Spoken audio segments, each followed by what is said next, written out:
Welcome to movie brand. തെന്നിന്ത്യയിലെ ഏറെ ആരാധകരുള്ള താരങ്ങളിൽ ഒരാളാണ് ധനുഷ്. തമിഴിൽ മാത്രമല്ല ബോളിവുഡിലും ആരാധകരെ സ്വന്തമാക്കാൻ സാധിച്ചിട്ടുണ്ട് ധനുഷിന്. ഹോളിവുഡിലും താരം തന്റെ സാന്നിധ്യം അറിയിച്ചിരുന്നു. റുസോ സഹോദരന്മാരുടെ ദ ഗ്രേ മാൻ എന്ന ചിത്രത്തിലൂടെയാണ് ധനുഷ് ഹോളിവുഡിലെത്തുന്നത്. നടനെന്ന നിലയിൽ മാത്രമല്ല ഗായകനായും ഗാനരചയിതാവായും സിനിമയുടെ പിന്നണിയിലെ പ്രവർത്തനത്തിലുമെല്ലാം ഒരുപോലെ മികവ് തെളിയിച്ച താരമാണ് ധനുഷ്. ഇടയ്ക്ക് വെച്ച് ധനുഷിന്റെ വ്യക്തി ജീവിതവും വാർത്തകളിൽപ്പെട്ടിരുന്നു. ഐശ്വര്യയുമായുള്ള വിവാഹമോചന വാർത്തകളെല്ലാം തന്നെ സോഷ്യൽ മീഡിയയിൽ ചർച്ച ചെയ്യപ്പെട്ടിരുന്നു. 17 വർഷം നീണ്ട വിവാഹ ബന്ധമാണ് ഇരുവരും വേണ്ടെന്ന് വെച്ചത്. 2004 വിവാഹിതരായ ഇരുവർക്കും 2 കുട്ടികളുമുണ്ട്. യാത്രാരാജ്, ലിംഗാരാജ് എന്നീ ആൺമക്കളാണ് ഇവർക്കുള്ളത്. മക്കളുടെ കാര്യങ്ങളിൽ രണ്ടുപേരും ഇപ്പോഴും ശ്രദ്ധ കൊടുക്കാറുണ്ട്. അച്ഛനൊപ്പവും അമ്മയ്ക്കൊപ്പവും മാറി മാറി താമസിക്കുകയാണ് മക്കൾ. വിവാഹമോചനത്തിന് ശേഷം ധനുഷ് തന്റെ കരിയറിലേക്ക് പൂർണ്ണ ശ്രദ്ധ നൽകി. ഐശ്വര്യ, രജനികാന്ത്, ലാൽ സലാം എന്ന സിനിമയുടെ സംവിധാന തിരക്കുകളിലേക്ക് നീങ്ങി. രണ്ടുപേരെയും വീണ്ടും ഒരുമിപ്പിക്കാൻ കുടുംബം ശ്രമിച്ചെങ്കിലും നടന്നില്ലെന്നാണ് പുറത്തു വന്ന റിപ്പോർട്ടുകൾ. വിവാഹമോചനത്തിന് കാരണം എന്തെന്ന് വ്യക്തമല്ല. തങ്ങളുടെ സ്വകാര്യതയെ മാനിക്കണമെന്നാണ് വേർപിരിഞ്ഞെന്ന് അറിയിച്ച പ്രസ്താവനയിൽ ഇരുവരും ആവശ്യപ്പെട്ടത്. ഇപ്പോഴത്തെ ധനുഷ് ഐശ്വര്യ രജനികാന്ത് ബന്ധത്തിൽ സംഭവിച്ച താളപ്പിഴവുകളെ കുറിച്ച് സംസാരിക്കുകയാണ് തമിഴ് ഫിലിം ജേർണലിസ്റ്റ് ചെയ്യാറു ബാലു. ഐശ്വര്യയുടെ വീട്ടിൽ നിന്നും ധനുഷിന്റെ മാതാപിതാക്കൾക്കുണ്ടായ ചില അനുഭവങ്ങൾ പ്രശ്നങ്ങൾക്ക് കാരണമായെന്ന് ചെയ്യാറു ബാലു പറയുന്നു. പോയസ് ഗാർഡനിൽ രജനിയുടെ വീടിന് അടുത്ത് ധനുഷ് ഒരു മാളിക കെട്ടി. അമ്മായച്ചന് മറുപടി കൊടുത്തത് പോലെയാണത്. മുമ്പ് ധനുഷിന്റെ മാതാപിതാക്കൾ രജനിയുടെ വീട്ടിൽ പോയപ്പോൾ ഒരു തരത്തിൽ അപമാനിക്കപ്പെട്ടു എന്ന് പറയപ്പെടുന്നുണ്ട്. എത്രമാത്രം സത്യമാണെന്ന് അറിയില്ല.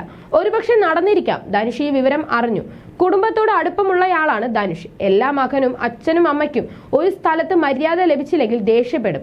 മാത്രമല്ല അമ്മായി അച്ഛന്റെ വീട്ടിലാണ് ഇത് നടന്നത്. ഇതോടെയാണ് പോയസ് ഗാർഡനിൽ മാളിക നിർമ്മിക്കാൻ ധനുഷ് തീരുമാനിച്ചതെന്ന് ചെയ്യാറു ബാലു പറയുന്നു. ഈ സംഭവം വിവാഹബന്ധത്തിൽ ഉലച്ചിലുണ്ടാക്കിയെന്നും രജനികാന്ത് വ്യക്തമാക്കി. മകളുടെ വിവാഹമോചനത്തിൽ രജനികാന്തിന് വിഷമമുണ്ട്. മകളെ വിഷമഘട്ടത്തിൽ നിന്നും പുറത്തെത്തിക്കാൻ വേണ്ടിയാണ് ലാൽ സലാം എന്ന സിനിമയ്ക്ക് രജനികാന്ത് ഓക്കെ പറഞ്ഞതെന്നും ചെയ്യാറു ബാലു വാദിച്ചു. ഐശ്വര്യ സംവിധാനം ചെയ്യുന്ന ലാൽ സലാമും ധനുഷിന്റെ ക്യാപ്റ്റൻ മില്ലറും അടുത്ത വർഷം ജനുവരിയിലേക്ക് റിലീസ് ചെയ്യും. നേരത്തെ ധനുഷിനെ നായകനാക്കി 3 എന്ന സിനിമ ഐശ്വര്യ സംവിധാനം ചെയ്തിരുന്നു. ധനുഷിന്റെ കരിയറിൽ വലിയ പിന്തുണ ഐശ്വര്യ രജനികാന്ത് നൽകിയിരുന്നു. വേർപിരിഞ്ഞെങ്കിലും രണ്ടുപേരും ഇന്നും സുഹൃത്തുക്കളായി തുടരുന്നുവെന്നാണ് വിവരം. വിവാഹമോചനത്തെക്കുറിച്ച് ധനുഷോ ഐശ്വര്യയോ എവിടെയും തുറന്നു പറഞ്ഞിട്ടില്ല. ധനുഷ് വ്യക്തിജീവിതത്തിന് സമയം കൊടുക്കാത്തതും മുഴുവൻ സമയവും കരിയറിന് വേണ്ടി മാറ്റിവെച്ചതുമാണ് വേർപിരിയലിന് കാരണമായതെന്ന് നേരത്തെ ഗോസിപ്പ് വന്നിരുന്നു. ഇതിനു മുൻപ് ധനുഷ് ചില നടിമാരുമായി പ്രണയത്തിലാണെന്ന് ഗോസിപ്പ് വന്നപ്പോഴും ഐശ്വര്യയുമായുള്ള വിവാഹബന്ധത്തെ ഇത് ബാധിച്ചിരുന്നില്ല. അതിനാൽ തന്നെ എന്താണ് വിവാഹമോചനത്തിന് കാരണമായ വിഷയം എന്നറിയാൻ ആരാധകർക്ക് കൗതുകവുമുണ്ട്. അടുത്തിടെ ധനുഷും മീനയും തമ്മിൽ വിവാഹിതരാവാൻ പോകുന്നു എന്ന തരത്തിൽ പ്രചാരണം നടന്നിരുന്നു. വിഷയത്തിൽ നടൻ ബെയിൽവാൻ രംഗനാഥൻ നടത്തിയ വെളിപ്പെടുത്തലുകളാണ് സമൂഹ മാധ്യമങ്ങളിൽ വലിയ ചർച്ചകൾക്ക് വഴിയൊരുക്കിയത്. ധനുഷുമായി പുതിയ ബന്ധത്തിലേക്ക് നടി പോവുകയാണെന്ന രംഗനാഥന്റെ വെളിപ്പെടുത്തൽ ആരാധകരെയും അത്ഭുതപ്പെടുത്തിയിരുന്നു.